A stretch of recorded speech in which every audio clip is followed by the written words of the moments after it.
And DeMarco Morgan is there for us in Pigeon Forge, Tennessee. And DeMarco, just from what we see behind you, it looks just awful. What is it like to see there?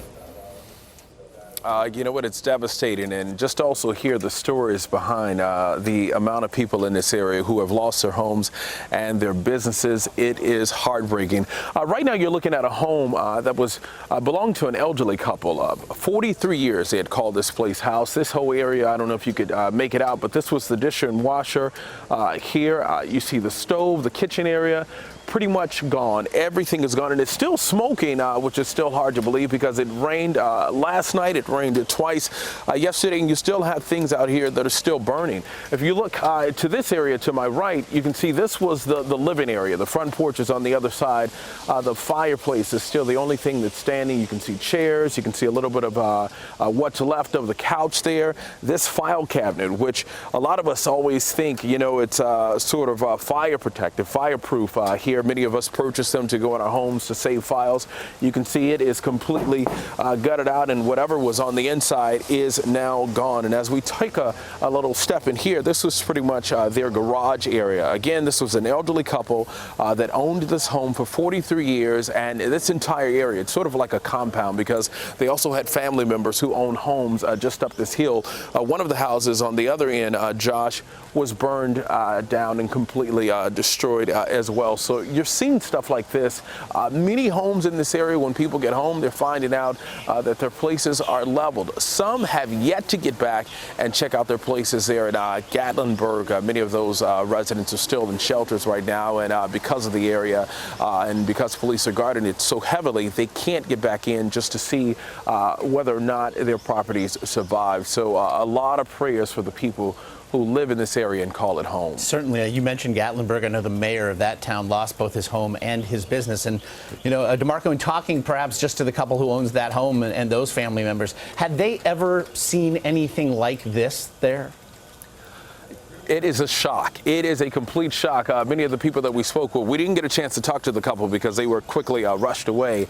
They're staying at a friend's house in an apartment about 1 mile or 2 miles from where we are standing. But talking to all of the people in this area, they are completely shocked because when you think of wildfires, of course, you get them throughout the country, but we always point to the West, our friends in the West who pretty much get them all the time. They know how to handle them. They have the expertise. This was a shock and a surprise to so many, especially the fire department as well. The fire departments, the many local and volunteering firefighters and surrounding counties, those firefighters were catching a lot of criticism because they were saying, okay, well, did they handle it right? Is there something that they could have done much better? But you got to keep in mind the other night there were hurricane-forced winds, 80 miles per hour. That's a lot. So, you know, 80 miles per hour in Los Angeles, outside of Los Angeles, or anywhere, and you have one wildfire, you got to expect it to spread quickly. And I got to tell you, when I was sitting in the hotel room getting ready to head in this direction, we were looking at some of the pictures that were just coming through social media, and you could see people literally like standing in their homes, in restaurants, in flames, like just a couple of feet from their building. People had no choice but to get up and run. When I tell you the evacuation was crazy, people were driving down some of the streets and you had flames on both sides of the street. It was crazy. And I think it took a lot of people sort of off their guard because they never thought it would happen in this area. We all know the Great Smoky Mountain. It is one of the most visited national parks. We all have family history, family stories of when we were kids or when we brought our kids to this area. So it's a big blow to this community. And as you mentioned, those hurricane-force winds, obviously weather played such a factor in stoking the flames. And you also mentioned the weather that perhaps has helped to fight them. How has the rain helped to control the fires, and what's the sense of containment moving forward?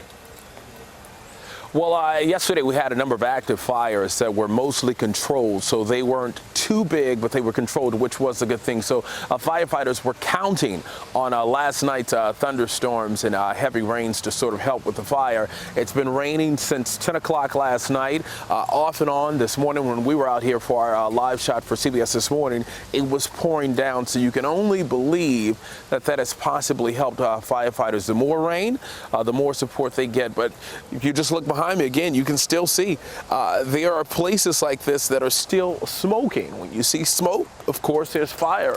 Not long ago, we saw a little flame. Yesterday, it had little flames up. Can't see much, but it's still hot in areas. And even if you look across, you can't see it, but to my far right, you still have smoke that's starting to billow up. So it's still a lot of hot pockets out here, so people still need to be safe, still need to be careful. But firefighters, they're doing the best that they can. The one thing that I do love about this community is that you got so many like local departments and neighboring departments and neighboring counties. We were at a parking spot in a parking lot where one of the shelters is located, and some of the firefighters were just sitting there. Some were exhausted, but some were just sitting there waiting to be assigned. People are trying to help, and they're trying to get it under control. People helping people in the midst of so much devastation. That is a measure of good news, to be sure. DeMarco Morgan there in Tennessee. We do thank you.